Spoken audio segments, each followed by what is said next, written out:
Y'all, thank you so much for tuning in last week for part one of this episode. But part two, we're going to Mm, dig even deeper with Dr. mm, Nina Gilbert. She's got so much knowledge to spread and yeah. so many gems to drop. And I'm just really enjoying this conversation. How about you, Alicia? It is so I'm not so fun. Like I love to learn, but in a formal sense, I'm like, ugh, schools. But Yeah. she's like inspiring. I'm like, do I want to go Yeah. back and get a master's? Do I need an MFA in something? Right. Well, honestly, I feel the same. And speaking of, education and what we're Mm-hmm. diving deep into in this episode, I really want us to dive into the dose. So we haven't Hit done us, that in a hit minute. us, hit us with it. All right. So, as we know, this past, week or so, Mm-hmm. there has been a lot going on with the Florida School Board. Yeah. And specifically, our VP, Kamala Harris, called Florida's curriculum a dishonest attempt to replace history with lies, Mm, which is a really heavy accusation. yeah. She said in her speech, they insult us in an attempt to gaslight us, and we will not stand for it. Now, this topic is pretty controversial because Mm, there are a lot of articles that say that, VP Kamala also backed school courses on slave skills ahead of this Florida backlash. oh, So, yeah, I know. I So like didn't know as I was that. doing, I didn't either until I started doing a little research and diving a little deeper and seeing why people were so upset by her speech. I often think it's like the opposing side that gets upset, but there Yeah. was stuff to dig deeper into. So Yeah. first I want to know, like, what did you already know, and like what are you feeling about what's happening down in Florida? Yeah, so I'm gonna start by saying I looked at the petty comments. So they did not err on the side of being diplomatic or really having this understanding. What cracked me up so much was the outrage that Kamala had. People were like, "But sis, we haven't seen you since the election. We haven't seen you since Joey did it." And so there was and there was a lot of like they're like we need you in the front lines during other moments and not saying, and I don't want to discount, because anytime someone steps up and is fighting for what is right, like we want to back that, we want to support that. I don't want to be like, Yeah, but you didn't do this and this, so right. this is like this negates it. So it's, but there's like a both and here. It's like you choosing to speak up here. We really appreciate that. What you're talking about, I had no idea about that sub part, like how she's involved in the things that she was backing. So I'd love to hear more on that. But I would love to see Kamala and just, I would love to see her use her voice when it comes to educate, especially since she comes from HBCU. Like Yeah, that's where she graduated from Howard. So yeah, just that like legacy of like Black teachers, Black education, like the whole institution as a whole and what it's done for her, like being in these predominantly like Black institutions and like understanding like deep roots in the culture.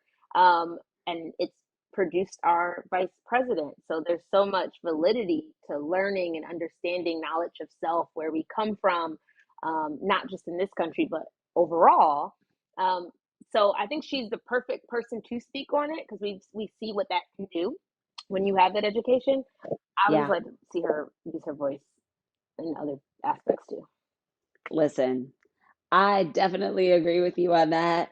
VP, if you're listening, we need to see you, girl. Like, we want to We see you want on to the see front lines. you. Like, Like come your and blowouts join look us. Speak good. for We us. want to see the blowouts Right. speaking on the issues. But I mean, I love what you said of like, I don't want to nitpick and point out all the things that somebody is Hmm. not doing when they are actually showing up to start to do the work. Yeah. And so I actually want to commend her for speaking up. We all have, a past, and we already know that before Kamala was VP, she was already working, in certain institutions, and Yeah. maybe didn't necessarily have her hands fully immersed in Yeah. education in the same way that our first lady did, Michelle Yeah. Obama. However, Our forever first lady. forever first lady. I'm gonna always call her first lady. In fact, my child will think she's still the first lady. Because that's a high. No, but it is. It is forever first. Yeah, so, I think that we should acknowledge that she is trying to move forward in the right direction. Yeah, She is trying to hold hands with us. And ultimately, I respect the work that she is trying to do in this present moment. And I want to continue to focus on that. yeah. And, speaking of the present moment, we are talking about or talking with a leader in our community, Mm, especially on the education front. She is definitely, without a doubt, standing on the front lines and doing the work. yeah, And yeah, so, I really want to toss it back to that conversation and get deeper into what Dr. Nina Gilbert has to yeah, share yeah, and all the wisdom she has to spill out yeah. to our audience. All right, before we toss it back, we'll give you a moment. Get your notepads. Bring the notes up section on your phones. Get ready because the second part of this episode is so juicy. Oh, yeah. And it starts right now. Oh my goodness. I felt like there was Yes. a roller coaster and I was just I like, know. oh, Me no, too. you tell it. Like there were so Yeah. many emotions that like went into that. But what I hear is just your commitment to really like drastically improving like these educational outcomes. And I love how you phrased it. You said not at risk, but at promise is what I heard you say. Is how you flip the language Mhm. in which you're speaking about that population, which again when you flip it to that like a positive or affirmative, it's like people start to like act in light of Yeah. that, like how you see them as opposed to keep at risk. Well, we're going to keep seeing that behavior and people are going to act like they're being marginalized.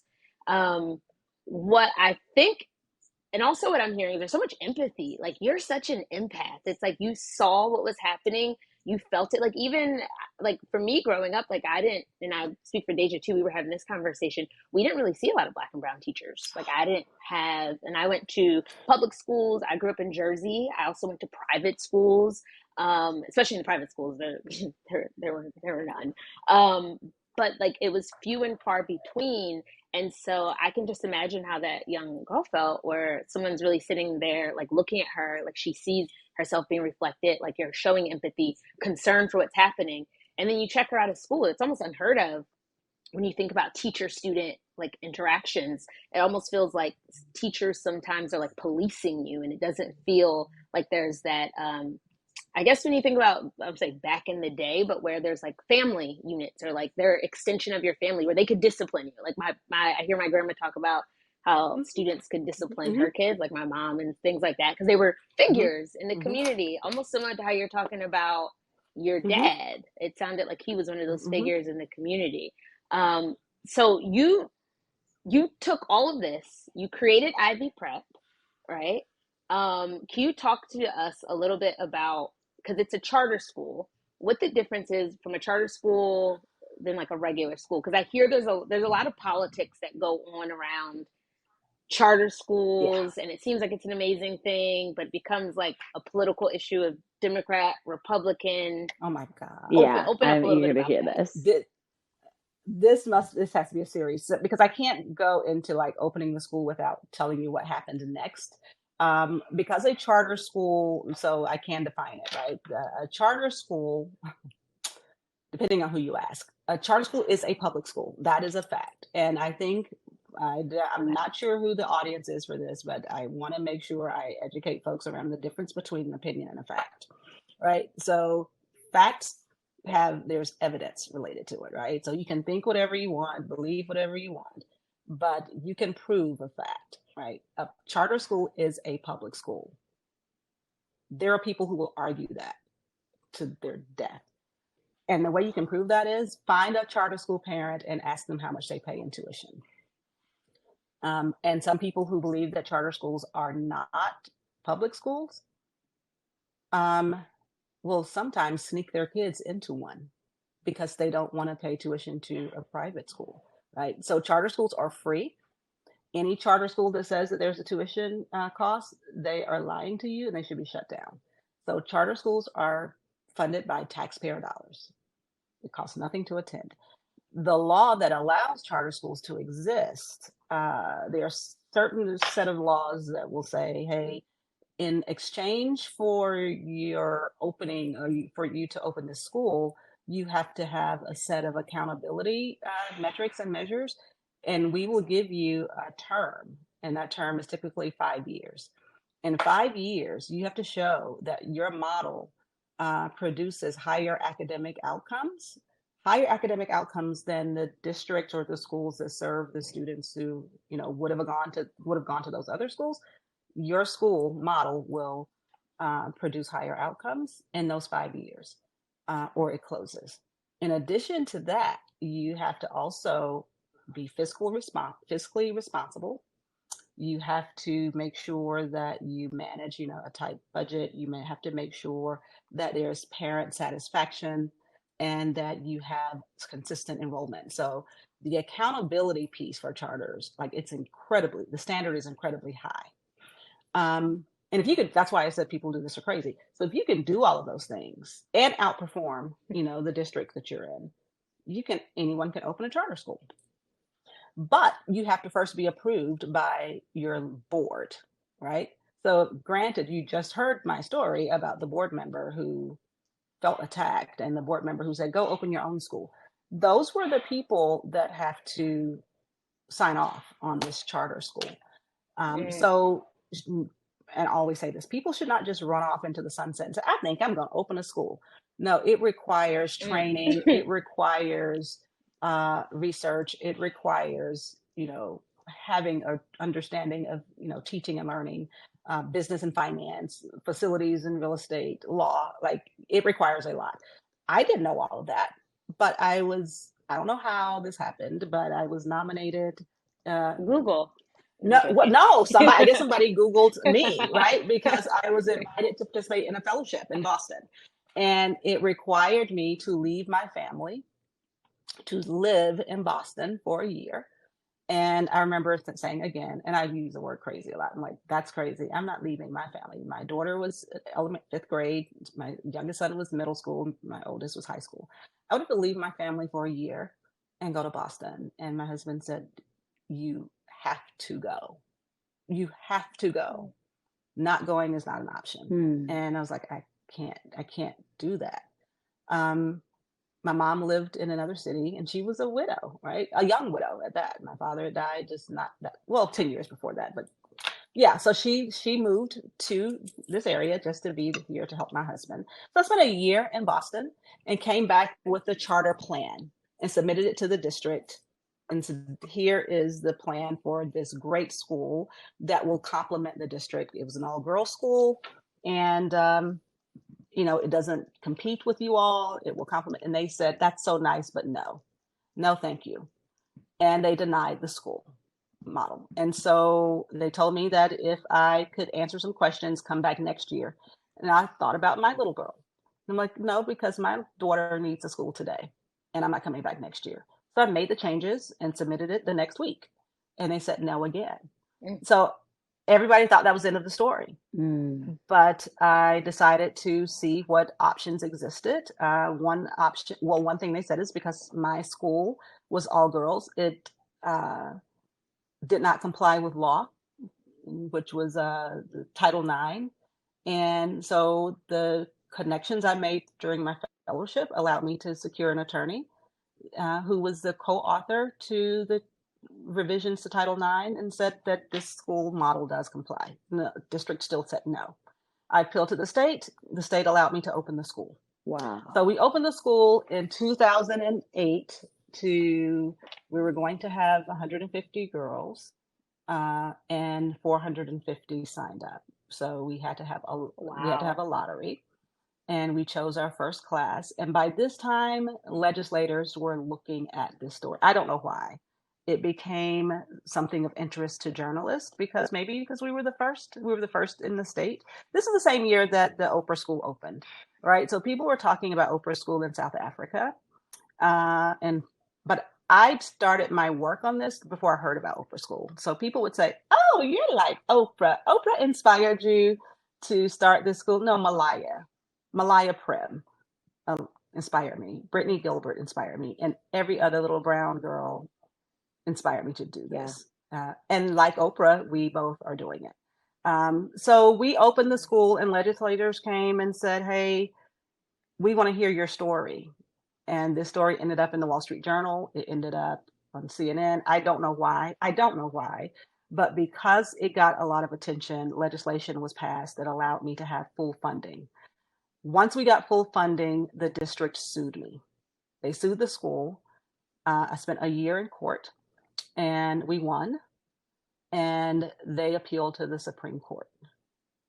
By this time, we're in year 3 or 4, and we are the highest performing Title I schools, the schools where most of the students, they claim they're in poverty or live below the poverty line, which I don't think that was the case for most of our students. But anyway, we were the highest performing school in the district, one of the highest performing in the state by year 3. That got a lot of attention because people were wondering, why would this big district sue a high performing school serving girls of color? So I spent the first 5 years of my journey as a charter school leader in court. And so when you mentioned the political piece, I just had to add that, that it is such a political, it can be such a political firestorm depending on the city and state you live in. And it didn't end there. By 2012, when President Obama was being reelected, that was around the time where the Supreme Court's decision was overturned through a constitutional amendment. And that's when I saw the real division, because people of color, Black people, did not understand the charter legislation or the charter environment, and they thought of them as segregation academies. And the people who supported my charter school were white Republicans. I'm a Black woman, Democrat, serving Black and brown kids. I didn't care what anybody thought. I just wanted to serve the kids. But outside of my school building, there were political wars being waged, and I was at the center of them. And so it sounds like there was. Oh, I was gonna say there's so much tenacity. There's so much grit. There's so much like determination. There's just so much courage, and kind of fear might be here, but you're like pushing through all of that to get every obstacle that came about. Like, you met it with like what's possible, as opposed to even having to go back and do the revisions immediately, which is, and charters are, when she says charter, y'all, like they're like really thick documents. It's not like a couple pages of a situation that you submit. So that's a lot to do in such a short period of time, but it just shows like the level of commitment that you had. And so one of the things I know is that you starting the school, you started it with a partner. And so your level of tenacity and grit to get it off the ground. And then I know some articles about it as well, but I'd love you to talk a little bit about your partnership in going into court with fighting for the school, what was happening internally with the school. I would say that was probably the biggest casualty. It was hard enough to keep my family intact because, like, my husband I work with people, he works with things, right? Like, he's a network engineer.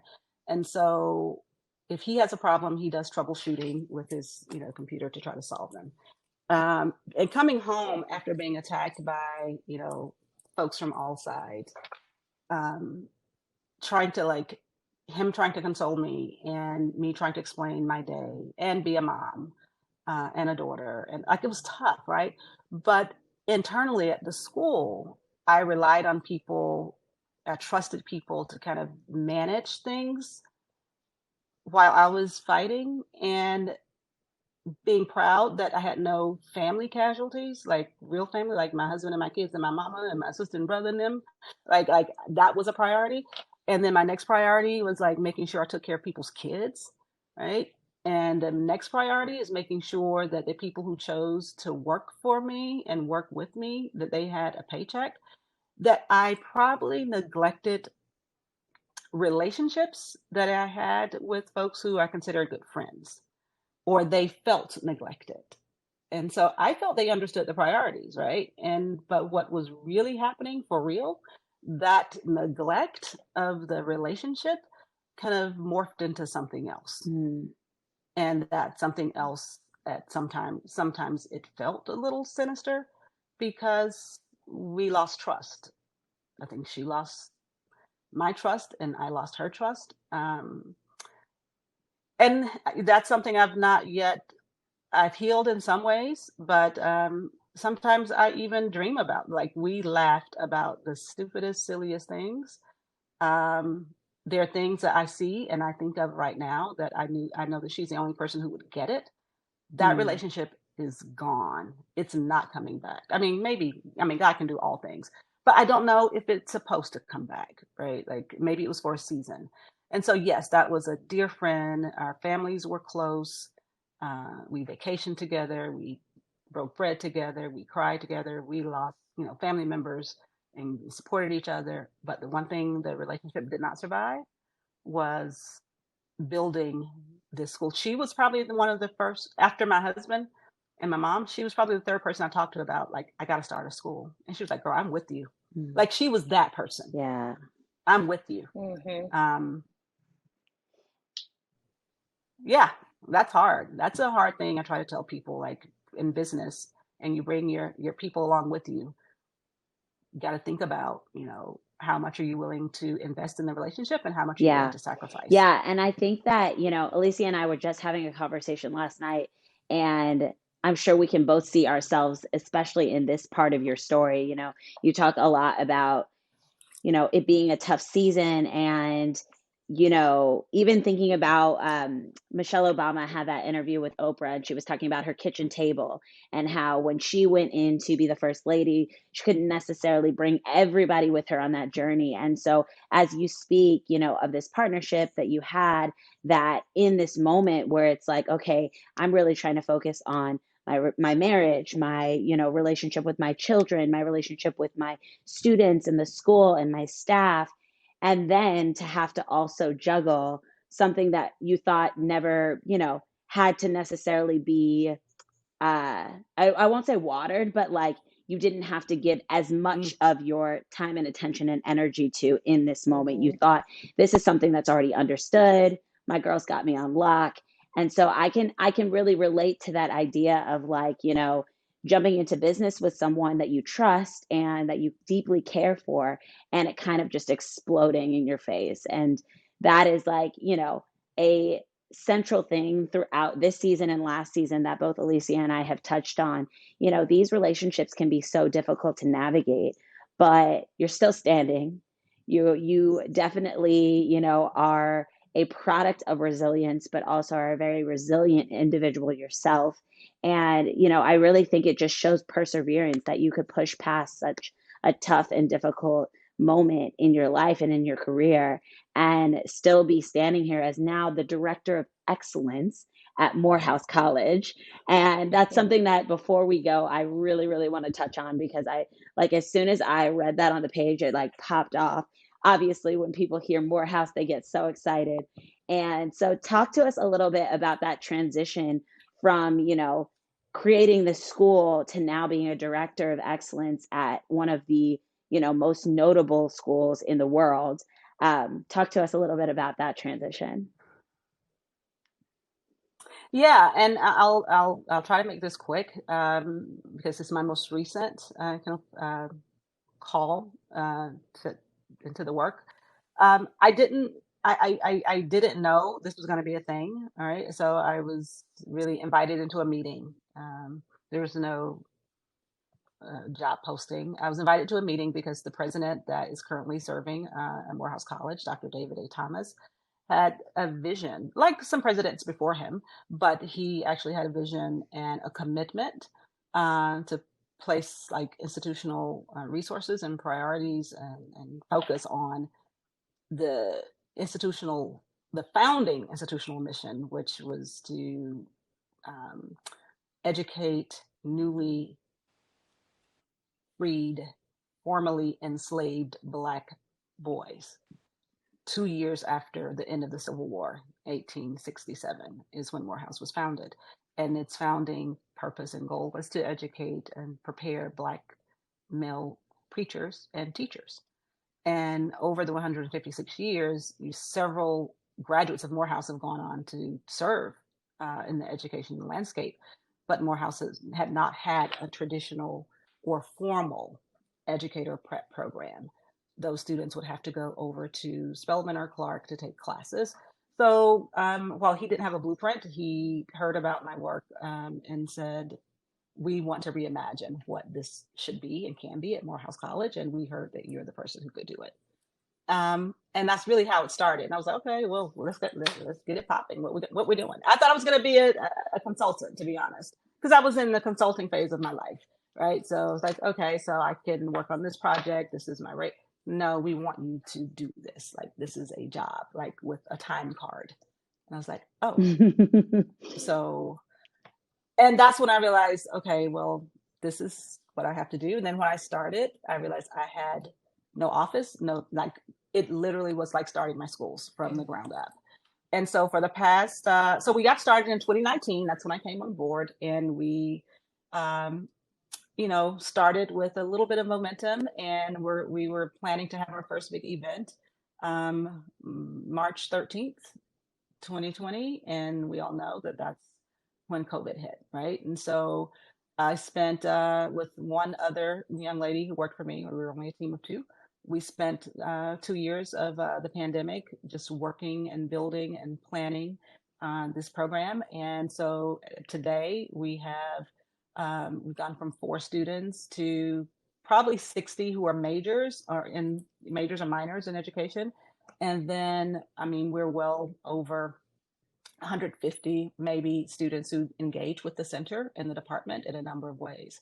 So our work is to develop and prepare revolutionary educators, not just teachers. And I don't say not just as if teachers aren't important, but there's a lot of work we have to do around narrative change to attract some of our current and next generation of students into the teaching workforce, because it's like sending them back into the scene of the crime, right? Some of these students are so glad to have left K-12 whole and get to higher ed, like, and to prepare them to go back into that, where there's a lot of trauma. We're preparing them for roles as school board members, policymakers, philanthropists. You've heard my story. I've had to deal with folks in business and finance and CFOs. All of those areas touch education. We have creators who are interested in education in some way. So we are preparing students for the education ecosystem, so that there won't be, 20 years from now, folks like you ladies saying, I didn't have any Black male teachers, or I had very few Black teachers. So we want to change that narrative. And that's what we're doing Yeah. through this program. That's beautiful. Honestly, Dr. Nina, I feel like, that is like a full circle moment where you're really able to use, all the skills that you've cultivated and all of the dreams that you've dreamt throughout your career and really place them in, one solid place.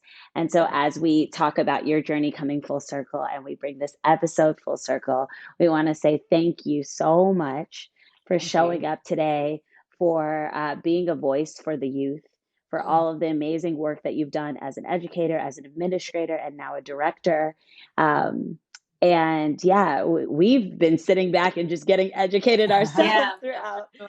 this episode. But I'm going to toss it to you, Alicia, and Yeah, allow you to tie a yeah. nice little bow on it. No, I love so because you are an educator, I feel like every room that you step in, you're like throwing out like gems for people to pick up. I'm like, oh, I didn't know that. Oh, didn't know that. Like, let me like put that in my pocket and like dig into that some more for my own knowledge. So thank you for that. Thank you for honestly being like the representation that we didn't get to see. Like you're preparing the future generation so we don't have this like gap. And so within that, I wanted to give you a moment to kind of like promote some of the big projects that you're currently working on that I hear about. Oh, wow. And so in that, we were talking about this gap right now where, and so the project that you're working on is kind of like Brown versus Board of Ed. And really, when you talk about revolutionary like teaching tools, like you're creating, I don't want to give too much, but because I want you to talk about it, but you're creating a new way of displaying the information that's more like engaging and dynamic for folks, which I think is really exciting, is what you're working on. And so this idea that there used to be a lot of Black teachers in the workforce, like a lot of Black women honestly pioneered that space after the civil rights movement. And because of Brown versus Board, there was this gap where they kind of got pushed out. And so the work that you're doing now is kind of like highlighting that. But I love the way that you're going about it and how you're trying to make it like super interactive. So I would love you to share a little bit about that, let the people know what's going on and how they can like support and tap into that. Yeah. Thank you for giving me an opportunity to plug that. And that's, again, one of those things that I had not planned to do. My work, as I explained, was to come in and kind of reimagine what educator prep looks like and how we attract, recruit, um, um, develop, retain, more Black males into the kind of this talent pool that started to shrink. And I started to wonder, like, well, why? Right. And I kept getting, when people like my exit from the public school setting and people asked me if I would start a school, when people found out that I was at Morehouse, I started getting calls from folks from my former life who were district superintendents or principals saying, send me some of them Morehouse men, like they were the latest drop of Jordans or something. Like send me some of those, send me a size 9. Like I need, like, send me one of those. I and I'm like, okay, well, and then I started getting all the research, and the research will show that of all of the teachers in the country, only 2% of them are Black men. 2%. And I'm like, I have more than that in my family. Like, of the Black men in my family, I would say 60% are Black men, like my father, my brother, my uncles, right? That I don't understand that number. All of my father's friends and his fraternity brothers, they were all Black teachers. The men who went to my church were Black teachers or preachers, like or both. So I'm like, well, what happened, right? What happened? And so then I started, working with the districts who said, hey, send us your Black teachers. But then when we got ready to send people, they were like, but they can't come here and really be Black because now we're banning any teaching of racially divisive topics, right? Like, don't come with all your Black self. Like, we just need to check the diversity box. And then suddenly we don't have to check it anymore, right? So that was kind of a contradiction for me.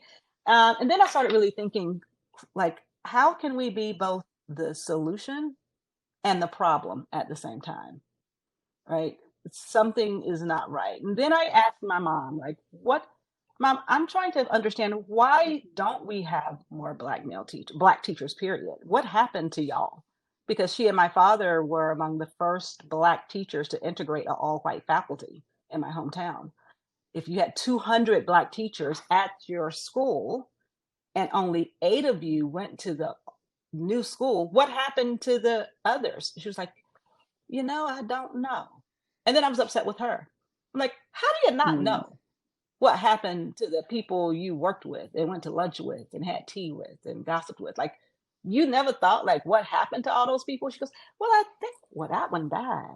She was so stressed, and that one didn't have a job, and she moved. And I really started to unpack that. Like, where did we go? And then from that research, I realized, okay, we have multiple problems here. We have a problem with the narrative around why Black teachers are needed, because part of the narrative is that Black men specifically don't want to teach. Untrue. The other narrative is we can't find them. We are looking high and low, and they're either playing for the NBA, they're rappers, or they're in jail.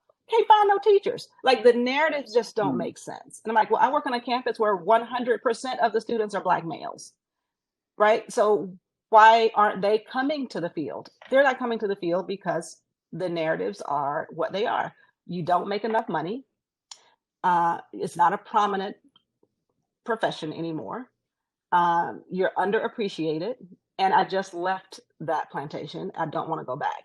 So after, like, really understanding the sector from a different angle, that's when I started to explore what happened to the Black teachers and realized that we're coming up on the 70th commemoration of Brown v. Board, and there's going to be a lot of popping of bottles and fireworks, saying, "Look, 70 years later, look how free Black people are." No, we're going backwards, right? We're going backwards. And so what I decided to do is to launch a message campaign, starting with rebranding the field, right? And having folks who have face and name recognition talk about the value of having a Black teacher. So we're hosting an event in September with the cast of Abbott Elementary. And not just to talk about the fame and notoriety of the show, but the main guest is Mrs. Abbott, right? Joyce Abbott, who this show is named after, right? And so our goal is to have teachers who attend to be that one. Like, yeah, everybody wants to be Quinta Brunson, but we want you to really be Joyce Abbott. Be the teacher who inspired a Quinta. What type of show would be made about you? Is it a horror show, or is it a comedy? Is it an award-winning show because you were that type of teacher? So we're hosting that event. And then we're doing this we're starting on a documentary which really unpacks what happened to at least 100,000 Black teachers after Brown. 100,000 Black teachers were displaced between 1954 and the early 70s. So we're showing that story, and I say showing, I hesitated because with the banning of books and the censoring of our voices, the over management of what is taught in a classroom, and you already know we don't have a lot of representation. The way that we will educate people will probably be digitally. Like, we can put stories, lessons, truths on platforms that can be easily accessed by more learners. So that's why a lot of what we will be doing through podcasts, documentary, broadcast projects, we will tell stories and educate stakeholders that way. Yeah. So thank you for allowing me. So Dr. Nina's saying that she's coming out with a podcast soon, y'all. We'll keep you updated with the podcast. The documentary is like, with a little help, Netflix quality. It's not just like a documentary that you'll randomly see on PBS. Like, it's super high quality. That's what's coming out. But I just want to say thank you so much for inspiring and preparing just this future generation that's coming up of thought leaders and educators, specifically for Black men. It's so inspiring. So thank you. Yes. Thank you. Thank you, ladies. Keep up the good work. I'm so proud of both of you. Thank you. You inspire me. Oh, thank you so much. And you have been like just a joy to sit and have conversation with and hear stories about. I'm looking forward to hearing more of your stories and watching more of what you're doing out in the community, because it is so impactful. So thank you, Dr. Nina. Thank you to our Dose of Duality community for tuning in. If you loved this episode, you know exactly what to do. Be sure to subscribe, rate, review, share, comment, like, all the things. I am Deja Riley. And I am Alicia Ferguson. And this has been your weekly dose of duality. Peace, y'all.